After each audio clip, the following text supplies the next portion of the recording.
Well, folks, I said I'd do it, and I did it. Late, but I did it. Sorry for taking so long. I was, number one, waiting for more people to ask questions, and number two, school and other voice work kept me busy. Man, job hunting, which still not, I'm still not employed. Why is it so hard? Anyway, the only real people who asked questions were like two people, and I'll put them in here, but I'll just fill in the rest with filler questions that are like standard for like Q&As. Only because I got two questions. Thanks a lot, my loyal fan base. Just joking. I love you all, and thank you so much for the subscribing. I really don't do this for any other reason but just to give myself more confidence and improve my skills. So you guys subscribing kind of helps me out a little bit in that. Thank you very much. And before we start, I feel like I need to promote these, these products and these services. That I just feel like, younger voice actors or even just cartoon lovers in general would want to know. Was I paid to promote them? I wish.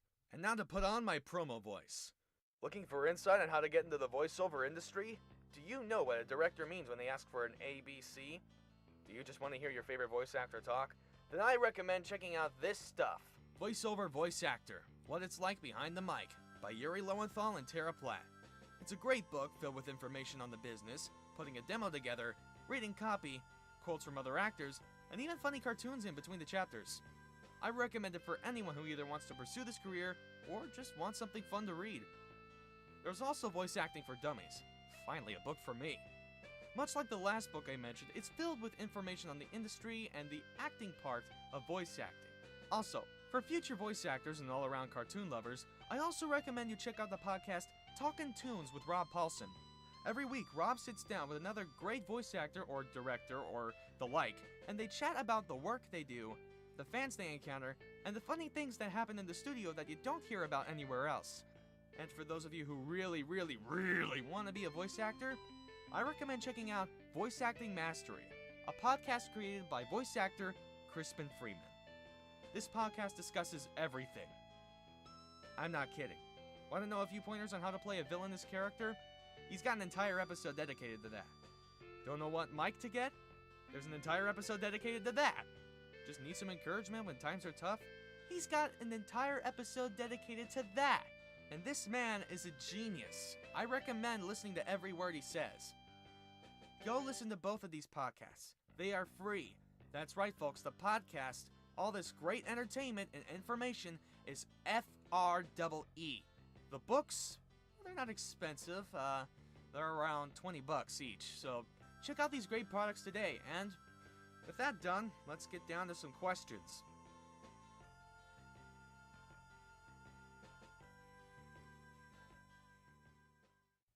Well, depends on how close my voice is to the character or actor's voice in question.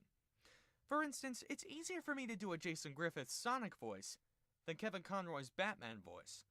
Why? Because I share more vocal similarities with Jason. That's not to say no one can broaden their range so that way they can do lower-pitched characters or gritty characters like Batman or Wolverine, but those kinds of voices take time. Unless you're a bass or a baritone, in which case it would be easier for you. I'm a tenor and it took me about 6 months, maybe a month? Not sure. Hopefully that answers your question.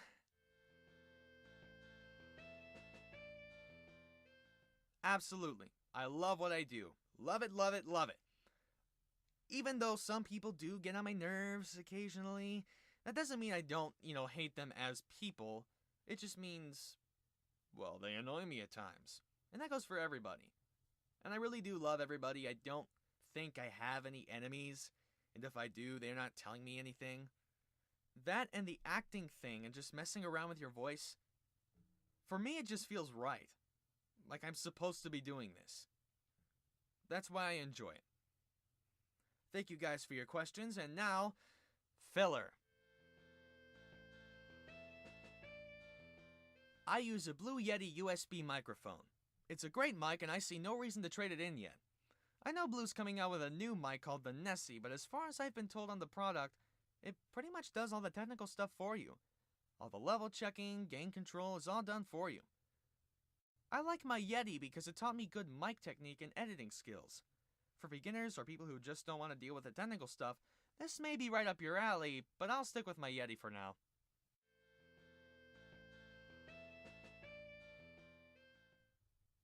Now, I always loved cartoons enough to memorize all my favorite scenes from the shows, but my interest in acting actually came born not of a cartoon show, but from the behind-the-scenes clips from Drake and Josh.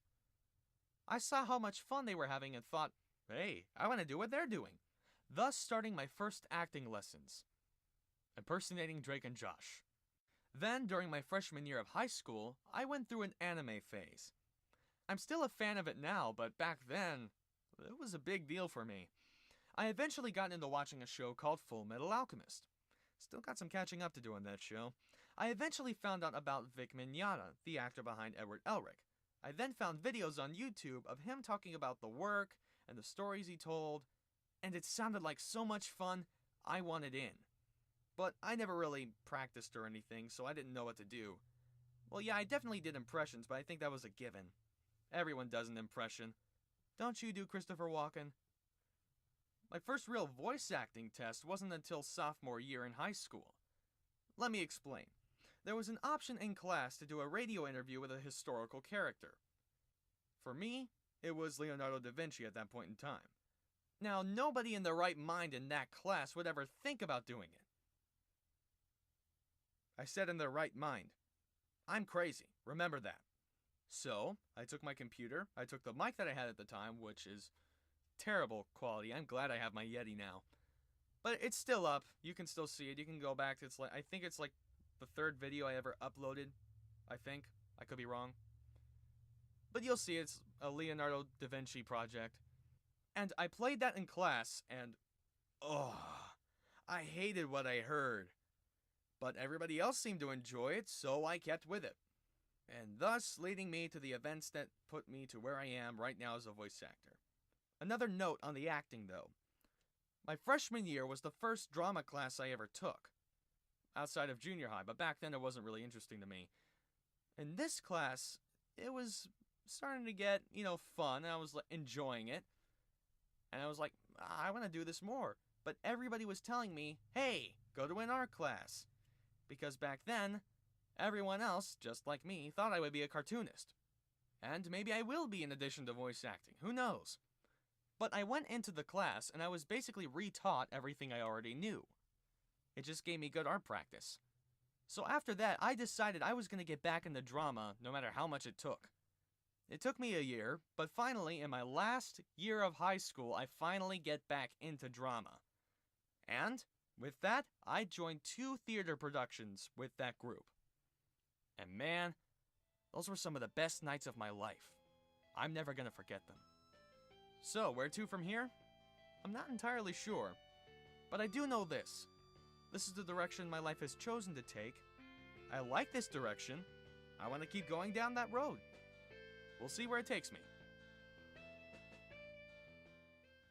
Tough question to answer because there are so many great ones like Steve Bloom, Rob Paulson, Josh Keaton, Vic Mignogna, Kevin Michael Richardson, Mike Pollock, Yuri Lowenthal, Kevin Conroy, Tim Daly, Nathan Fillion, Jason Griffith, Jason Marsden, Jim Cummings, Billy West, George Newborn, Reno Romano, James Arnold Taylor, Kyle A. Bear, Crispin Freeman, Morgan Freeman, and the list could go on and on and on, but I'll stop it there. I guess the smart choice would be one of the original voice actors, Mel Blanc, the man of 1,000 voices, the voice of Bugs Bunny, Daffy Duck, Porky Pig, and many more that I'm sure you know. As far as influences go, I notice a lot of Jason Griffith in my work. Not necessarily in the voice itself, but sometimes I'll slip into his vocal mannerisms. Not on purpose, mind you. Again, I share a lot of vocal qualities with him. Another huge influence on the acting part is Steve Bloom. Although not a trained actor, he does what feels right for the characters he plays. I try to do this as well. Does the end result always work with my voice? Depends on the character type. Like, my voice wouldn't exactly fit Kraven the Hunter, but it may suit someone like Electro or the spectacular Spider-Man himself. Again, tough question, but I can give you a top 5 in no particular order. Batman the Animated Series, The Spectacular Spider-Man, Animaniacs, Cowboy Bebop, and Justice League. Most of these, as you may have noticed, are comic book themed shows. I love Marvel and DC, and I love escaping into their world for even a few seconds. Hey, we all need to come back to reality. Eventually. Batman, of course, revolutionized everything in animation with its dark setting, well-developed characters, and fantastic score by the late and great Shirley Walker.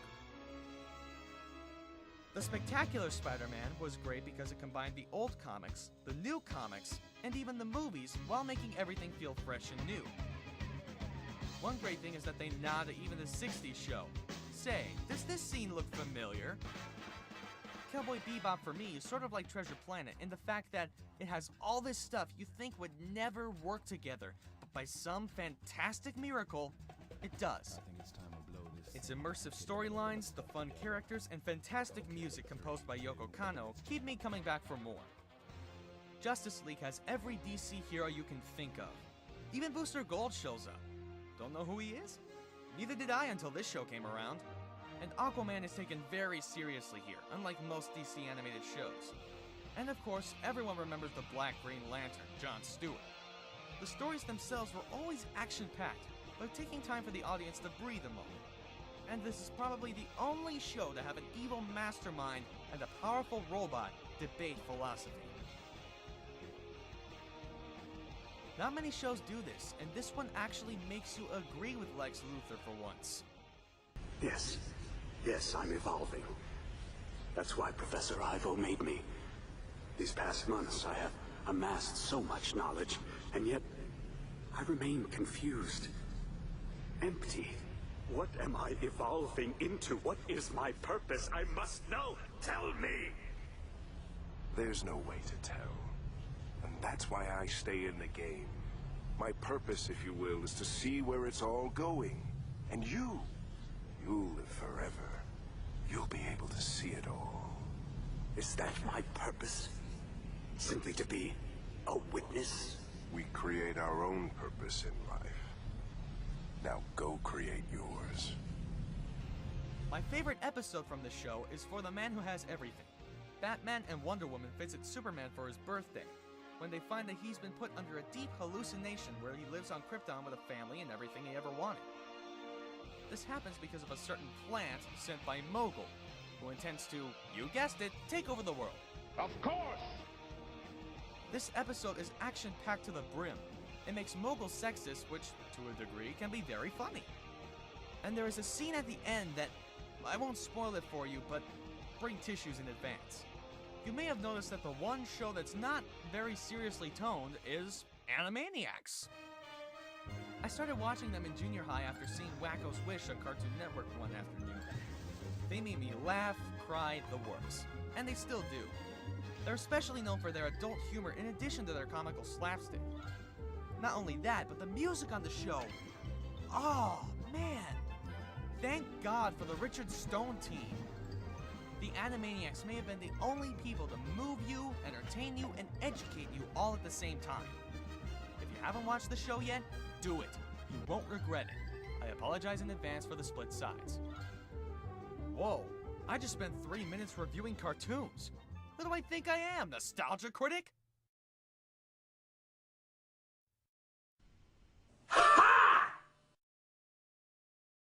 Sorry. Anyway, that's it for now, but if there's a question you would like to ask, feel free to ask it in the comments below, and I may make another Q&A video after this. Until next time, stay cool, stay positive, and always follow your heart. Now if you'll excuse me, I'm off to go see Iron Man 3.